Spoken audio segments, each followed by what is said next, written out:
So several students had questions about number 14 on class activity 9B, and one of the students sent me a screenshot, so I thought I'd use that as a place to start.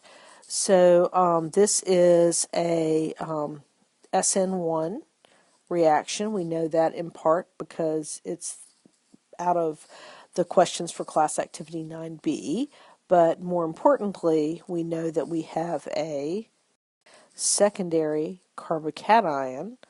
Also, we have a polar protic solvent, and recall that a polar protic solvent stabilizes the carbocation, stabilizes the leaving group, and therefore is going to favor formation of a carbocation.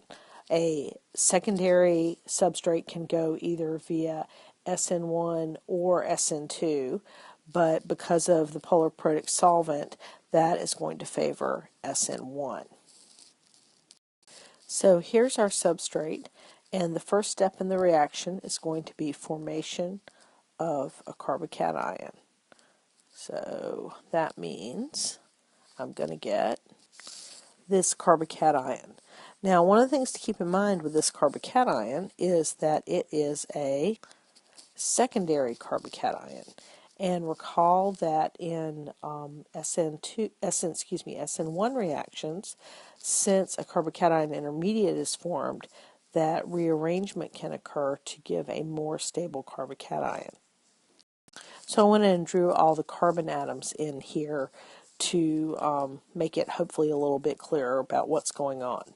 Now in class we discussed that we could have a hydride migration that could go from here to here to give us a more stable tertiary cation, carbocation, which could then react with the nucleophile. However, in this case, we don't have a hydride migration. Instead, we have an alkyl group, and that alkyl group could also migrate to give us a more stable carbocation. So what happens is this methyl group migrates just like a hydride would, which gives us a more stable tertiary carbocation. The tertiary carbocation can then react with the chloride ion nucleophile to give us our product, which I've drawn here.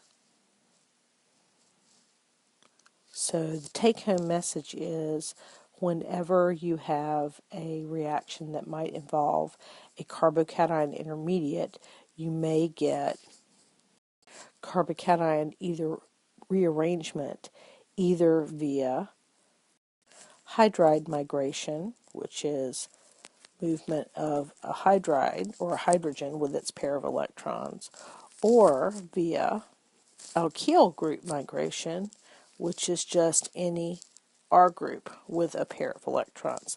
But in either case, neither one of these will occur unless you're going from a less stable carbocation to a more stable carbocation. You need some kind of driving force for it to occur.